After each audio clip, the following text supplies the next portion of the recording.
përçarja dhe polemikat sterile në fe janë të nënçmuara dhe janë të ndaluara, kurse debati i sakt sipas rregullave të debatit prej atyre që u takon debati është i lejuar. Dhe kjo është diçka që duhet ta kemi parasysh, sepse jo rrallë herë ndodh që një besimtar i cili është udhëzuar dhe i ka mësuar disa çështje të fesë e bën traditë të tij që të bëj debat dhe të hyjë në zënka me çdo kënd.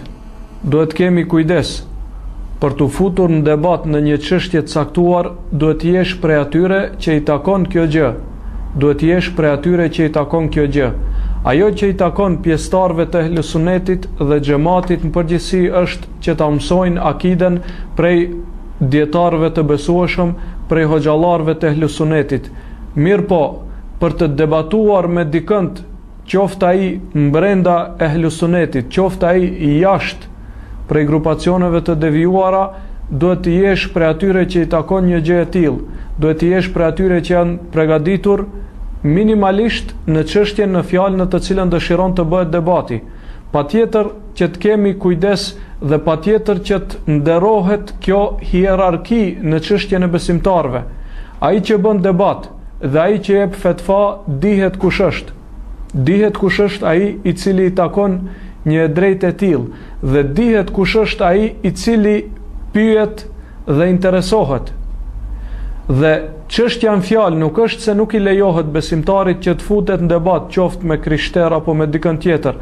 Mirë po, duhet të jetë i përgatitur dhe ta di prej vetes së tij se është i përgatitur në mënyrë që mos të humb në debat edhe pse me të është e vërteta, për shkak të dobësisë së tij para dikujt i cili edhe pse me të është e kota, mirë po për shkak të aftësisë së tij e bën një gjë të tillë. Dhe tash kjo është ka hapësirë të madhe për të vepruar kjo.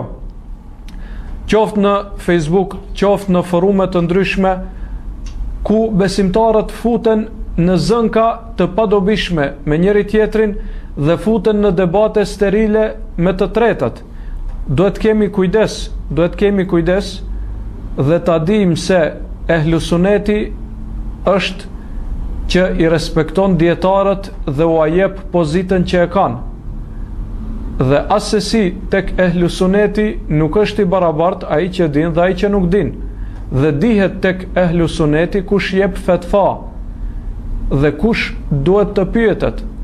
Kështu është sepse Allahu i lartësuar thot: "Fas'alu ahla dhikri in kuntum la ta'lamun." Pyetni dietarët nëse ju nuk dini.